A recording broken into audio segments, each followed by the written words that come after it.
అందరికీ నమస్కారం అండి. ఇప్పుడే అందిన వార్త రాష్ట్ర వ్యాప్తంగా సెలవులు అనమాట. మరో 5 రోజుల పాటు జాగ్రత్తగా అయితే ఉండాల్సి అయితే ఉంటుందన్నమాట విద్యార్థులకు గుర్తు చెప్పినటువంటి సర్కారు.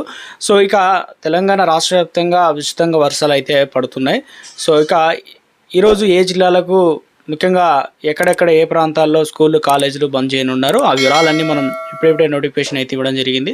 ఇప్పుడు చివరి చూడండి అర్థమవుతుంది అనమాట. మరోసారి ఛానల్ వస్తే తప్పకుండా సబ్స్క్రైబ్ చేసుకొని చూసిన ప్రతి ఒక్కరు కూడా లైక్ చేయండి, మిత్రులందరూ వీడియోని షేర్ చేశారు. తెలంగాణ రాష్ట్ర వ్యాప్తంగా వర్షాలు అనేది దంచి కొడుతున్నాయి అన్నమాట. సో ఇక ముఖ్యంగా ఈ సంగతి తెలిసిందే కదా, గత 4 రోజుల నుంచి ఇదే పరిస్థితి అయితే నెలకొందనమాట వర్షాలకు సంబంధించి. అయితే ఇప్పుడు గ్యాప్ లేకుండా వర్షాలు అయితే పడుతున్నాయి అన్నమాట. సో ఇప్పుడే ముఖ్యంగా ఆకాశానికి రంధ్రం పడ్డట్టు వర్షాలు అయితే కొడుతున్నాయి, వర్షం కురుస్తూనే ఉంది. ఇక ఈ తరుణంలో హైదరాబాద్ పరిధిలో అన్ని స్కూళ్ళకు సంబంధించి విద్యాసంస్థలు కాలేజీలు ఏదైతే ఉన్నాయో ట్రాఫిక్ పోలీసులు కీలక సూచనలు చేశారు.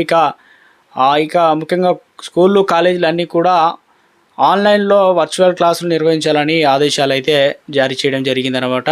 ట్రాఫిక్ సజావుగా ఉండేందుకు అందరూ అప్రమత్తంగా ఉండాలని, ఎమర్జెన్సీ సేవలు సజావుగా కొనసాగేందుకు ఈ సూచనలు పాటించాలని చెప్పేసి చెప్తున్నారన్నమాట. అయితే తెలంగాణ రాష్ట్ర వ్యాప్తంగా నేపథ్యంలో నిన్న కొన్ని జిల్లాలకైతే మనకు హాలిడేస్ అయితే ఇవ్వడం జరిగిందనమాట.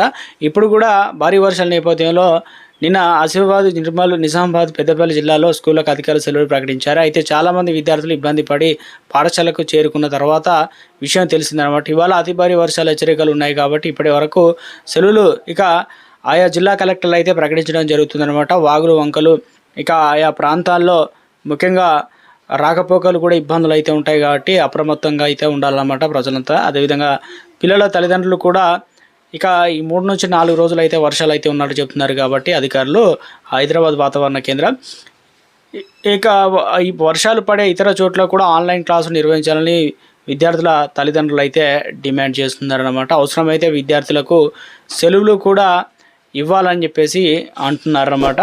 సో ఈరోజు వర్షాలు ఎక్కువగా పడేటువంటి ప్రాంతాలు ఏదైతే ఉన్నాయో అక్కడ సెలవులు అయితే ఇవ్వనున్నారన్నమాట. మొత్తానికి అందరూ కూడా అప్రమత్తంగా అయితే ఉండాలన్నమాట. ఇక్కడ ఏరియాలో అయితే ఆల్రెడీ ఆన్లైన్ క్లాసులు అయితే నిర్వహిస్తున్నారన్నమాట విద్యాసంస్థ